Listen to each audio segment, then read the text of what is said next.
বাজারে মাছ, মাংস, ডিম সহ সব ধরনের আমিষের দাম চড়া। আরেক দফা বেড়ে মুরগির দামের কেজি 400 টাকা ছাড়িয়েছে।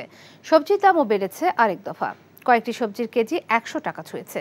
আলুর বাড়তি দামের সাথে বেড়েছে কাঁচা মরিচের ঝাঁজ। মিসবাহ হাসানের রিপোর্ট।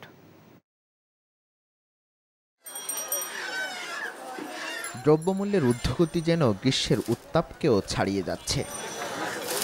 এক সপ্তাহের ব্যবধানে সব মুরগির দাম বেড়েছে কেজিতে 30 থেকে 80 টাকা পর্যন্ত। লেয়ার মুরগির কেজি 400 থেকে 420, যা এক সপ্তাহে আগে ছিল 350 টাকা। মাছ যেন ধরাছোঁয়ার বাইরে। গরিবের পাঙাশ আকার ভেদে বিক্রি হচ্ছে 180 থেকে 260 টাকা পর্যন্ত। বেড়েছে আলু, বেগুন, টমেটো সহ কয়েকটি সবজির দাম।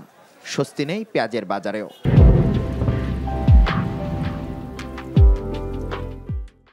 ডিমের দামও বেড়েছে হালিতে 5 থেকে 10 টাকা। চাকরিজীবী এই দম্পতি কয়েকটি দোকান ঘুরে আলু কিনেছেন 70 টাকায়, যা গেল সপ্তাহে ছিল 50 টাকা। সিন্ডিকেটের কাছে সাধারণ ক্রেতারা কতটা অসহায় তাই ফুটে উঠল তার কথায়। বাজারে সব জায়গাতেই ফিক্সড প্রাইস, মানে একই একটা সিন্ডিকেট চালু হয়েছে। 80 মানে সব জায়গাতেই 80, 100 মানে সব জায়গাতেই 100। চাকরির সুবাদে ঢাকায় থাকেন কলকাতার এই ক্রেতা। নিত্যপণ্যের দাম বৃদ্ধির অস্বাভাবিকতা দেখছেন তিনি।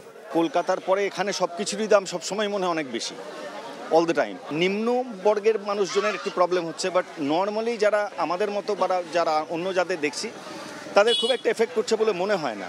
কেউ দাম করতেও দিচ্ছে না, এটা দাও এটা দাও এটা দাও নিয়ে চলে গেল। So that is something which is alarming. এটা মানে ঠিক নয় আর টেকনিক্যালি।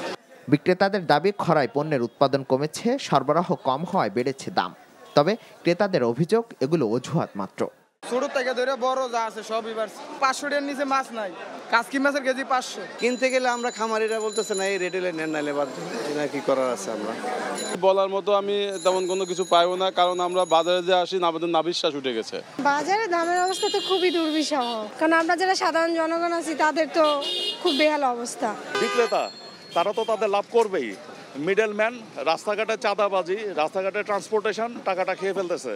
চাল, ডাল, আটা, ময়দা, চিনি ও তেলের মতো নিত্যপণ্যের দামও উচ্চ মূল্যে স্থিতিশীল। Misbah Hasan, NTV news, Dhaka.